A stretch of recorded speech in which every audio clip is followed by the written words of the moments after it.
Yeah, I thought England actually, for the majority of the day, were very good. This is a beautiful pitch to bat on. It was a great toss. Do you think? One. Yeah, it's a good pitch. There's not a lot there. Oh, okay. Not yet. Maybe on days 3, 4 and 5, I guess we might see a little bit. But even the low balls were wide of the stumps. Nothing went low onto the stumps. There wasn't really any bounce. We've not seen swing. We've seen the odd ball grab off the seam. We haven't seen spin yet. I was surprised that Jack Leach didn't play. And this isn't hindsight. I said this before play, because you've got Jack Leach, who I thought was excellent in the winter. He's England's #1 spinner. The weather's been dry. You're at Lords, you're on a dry pitch. You know it's going to be dry for 5 days. I just think you need a balanced attack, and having a frontline spinner in your attack is something I would have liked. Whichever way they were going to go this week, it was going to look unbalanced. When Ben Stokes isn't in your ranks, it's very difficult. But Jack Leach is a spinner that's developing nicely. You only have to look at his numbers from the winter. 28 wickets at 31. He is England's #1 spinner. I would have gone with him. I do believe in seaming conditions. You maybe need 4 seamers.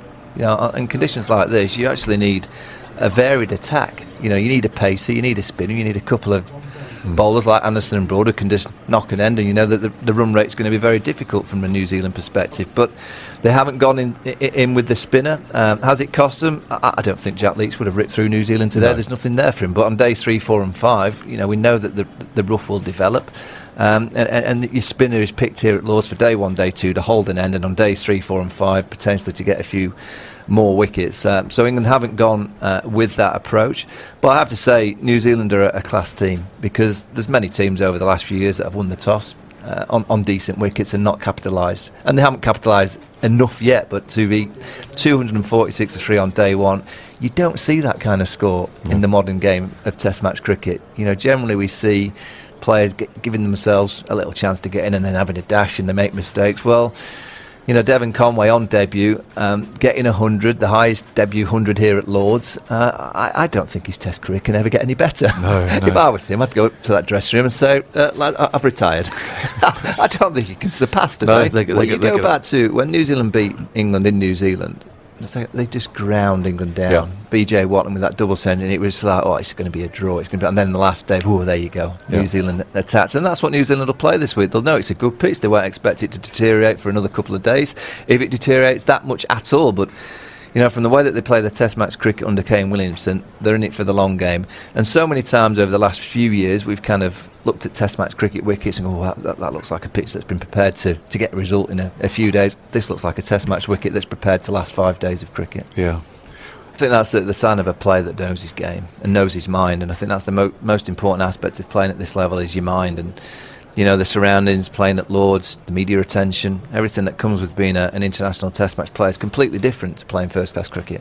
Yes, he's done well in white ball cricket, 50-over cricket, T20 cricket, but Test match cricket is completely different. And that's one of the first tests as a batter, isn't it? You're looking, can you play the short ball? And he gets hit a couple of times, and all of a sudden it's that length ball that's the danger ball, because you're thinking, his weight will be back, he might not transfer back into the delivery.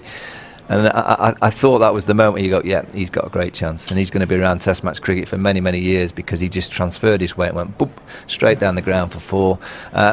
He's 29, so he's played a lot of cricket. He's played over 100 first-class matches, so he knows his game. But you don't see many on debut that look like they've played, I would say, not even 50 games. I would say look like a player that played 100 Test matches already. He's got to come back tomorrow and do it again. Yeah. And then he potentially has to do it next week. And you look at Mark Wood and you look at what England are trying to achieve over the next year.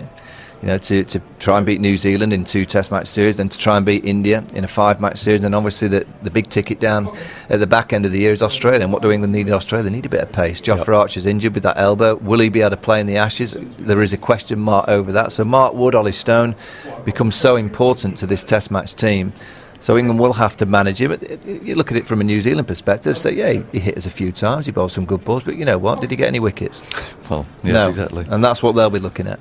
I think they might need a few cranes to get the bowlers out of bed in the morning. It's only the first day of the international summer. The sun will be shining. I believe the forecast is fantastic. So the England management might be knocking on a few bowlers' doors in the morning saying, come on, I'm afraid you've got to go again.